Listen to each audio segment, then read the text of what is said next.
Well, one of the most unique starts to a season that I've seen in a very long time. We've got some good news, but we most definitely have a problem as well. We got to take a first look at our first pro tournament that has taken place since the new season has launched. What meta is actually coming into effect, right? We talked about what should be coming into effect, but did it actually go that way, or is it trickling that way? Is that what it looks like the pattern's going to be? Obviously, this is big news because BLGS around the corner, ALGS just a couple months away. Will it change again before ALGS champs actually hits? And what do the fans actually have to say about this? The good news, however, you can't deny that it is fun to play and chaotic for pubs or ranked. Let's talk about it. Firstly, the new season, obviously this is an ongoing issue. Pros and content creators pushing for #1 Apex Predator at the start should be ignored by devs, period, says this person on a competitive Apex Reddit thread. I do dumb challenges. This is coming from Sweet Dream saying is it a necessity to wait 45-minute queues first day as a diamond player? I can see how obviously this is frustrating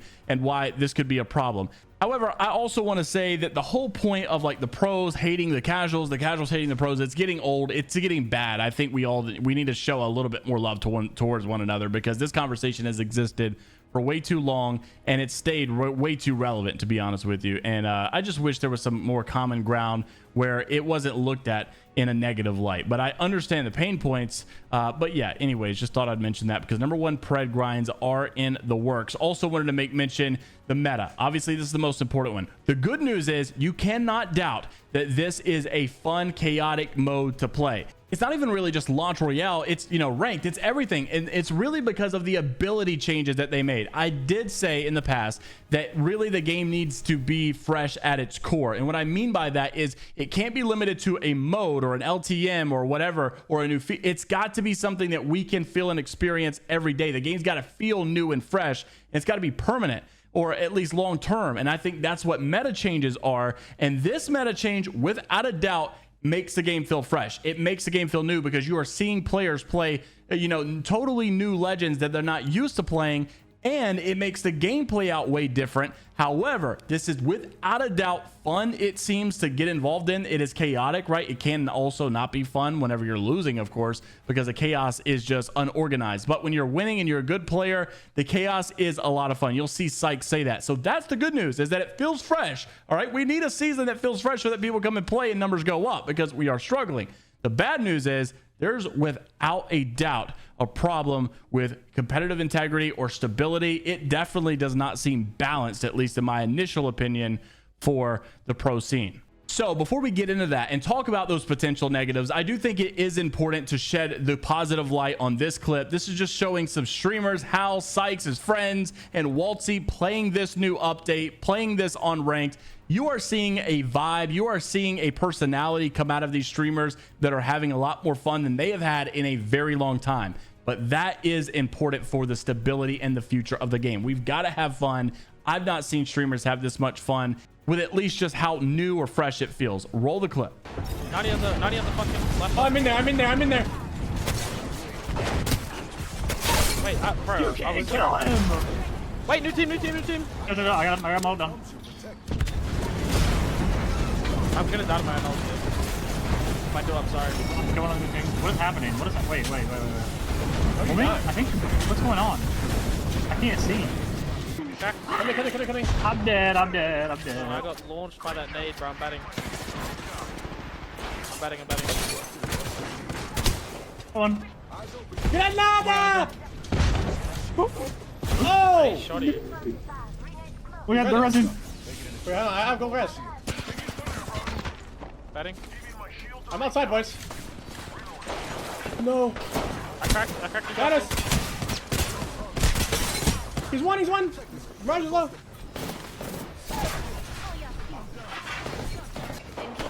Oh my god, I'm fucking slamming! Can you grab me? What is happening? Suck me. Let's do things. Go!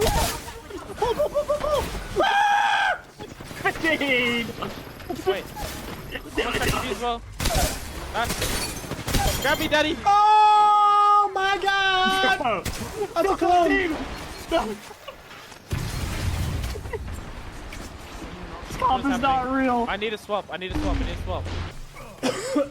Holy fuck.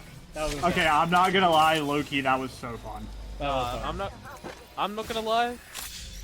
I don't think there's a fucking world where like you ever survive that. Like That was insane. in any meta, in like I'm telling fucking you, it's like any 3 era. strikes. It's literally just like 3 strikes. That's why they're trying to that's what they're trying to replicate.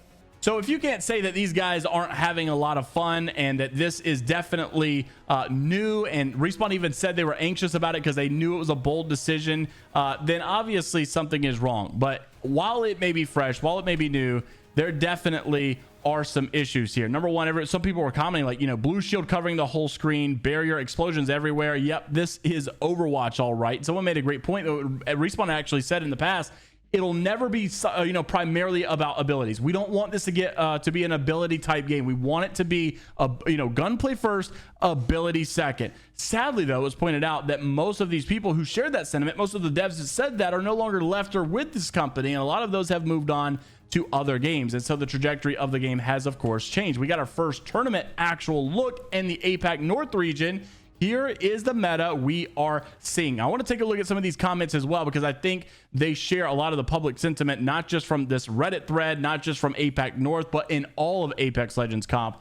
So as you can see, first off, we are obviously seeing a lot of Newcastle. That should be no surprise. We knew we were going to see that. However, we thought maybe 100% pick rate for Newcastle and Gibraltar.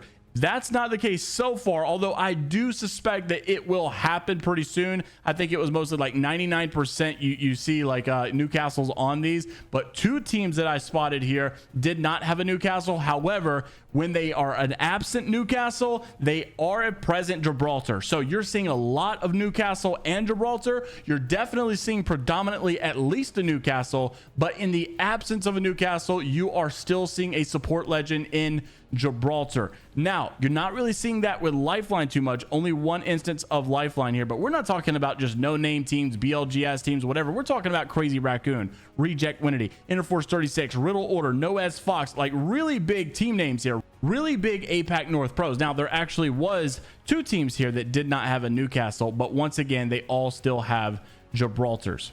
So that makes 4 teams actually in total that did not have Newcastle. You got 2 here. You've also got 2 here and here. So it is interesting. I do actually think, and another one up here actually. So maybe, okay, maybe Newcastle isn't going to be guaranteed for this specific tournament yet, but I still think that over time, we will get to a near 100% Newcastle pick rate. I understand that there are more options out there, but I also think while if it's not a 100% Newcastle, it probably will be 100% support legends. Now, in the comments, this is what a lot of people are saying.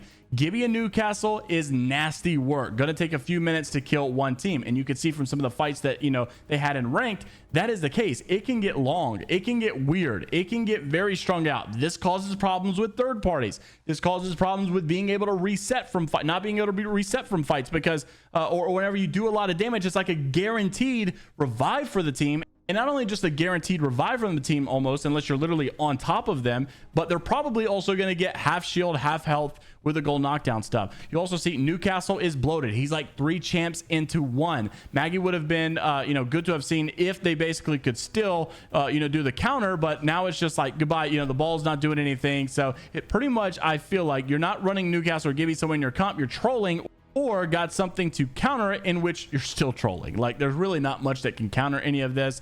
And you know, Crypto obviously was a choice back in the day, Mad Maggie was a choice back in the day, but really not that practical anymore. So right now we're the early stages, the honeymoon phase, right? All looks cool, it's fun, it's new, it's fresh, whatever, but as we get into comp, I think it's going to be problematic. That's my personal prediction. I'm interested to see what you guys have to say, though. Obviously, now that it's out, I think we've got a double-edged sword. Player base has not necessarily gone up. It did not rise. It did not surge. If you saw my main channel video yesterday, we talked about the state, the health of the game over here on the comp channel. I want to say that I do think, and I'm seeing this trend of people saying it is weird, but it is kind of fun because it is kind of new and it is kind of fresh.